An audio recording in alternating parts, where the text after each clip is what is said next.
Assalamualaikum warahmatullahi wabarakatuh. Salam, perkenalkan nama saya Yeriko Putra Panglipur dari Fakultas Ekonomi dan Bisnis Program Studi Manajemen.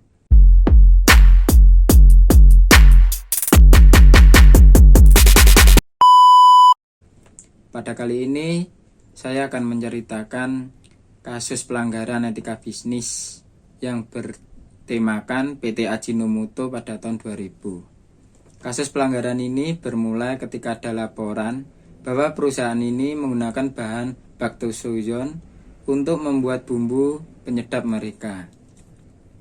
BPOM dan LPPOM UI yang melaporkan kejadian tersebut pun berharap bahwa pemerintah harus menghentikan peredaran produknya dari pasar sebab sudah melanggar kode etik keamanan dan konsumsi konsumen.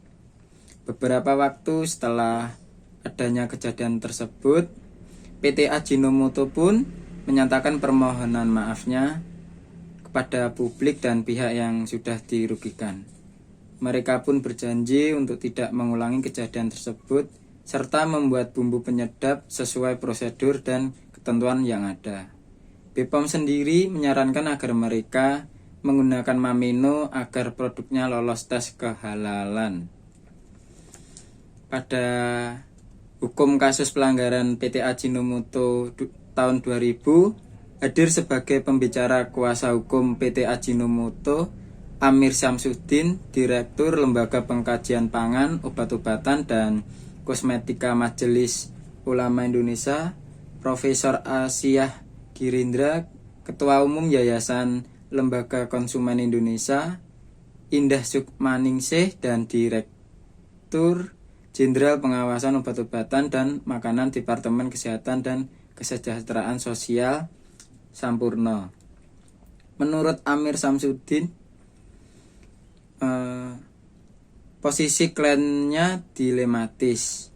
Di satu sisi harus menghadapi fatwa MUI, di sisi lain menghadapi laporan YLKI kepada polisi. Namun lanjut Amir, antara fatwa sebagai kewenangan MUI dan laporan YLKI sebagai proses hukum tak terintegrasi. Ini akan berdampak pada citra produk Ajinomoto secara keseluruhan. Meskipun proses hukum berpihak pada Ajinomoto,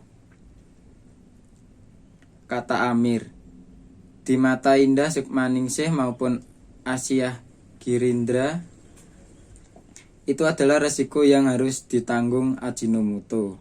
Indah melihat kasus tersebut sebagai sikap ketidakhati-hatian perusahaan tersebut.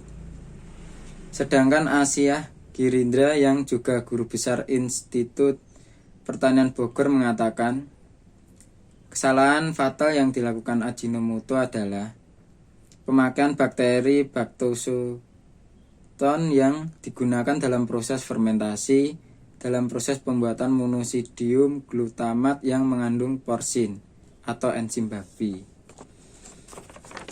Upaya yang dilakukan Ajinomoto mendapat tanggapan positif dari narasumber lain. MUI misalnya hanya mempersoalkan produk yang diproduksi seperti yang disebutkan dalam fatwa.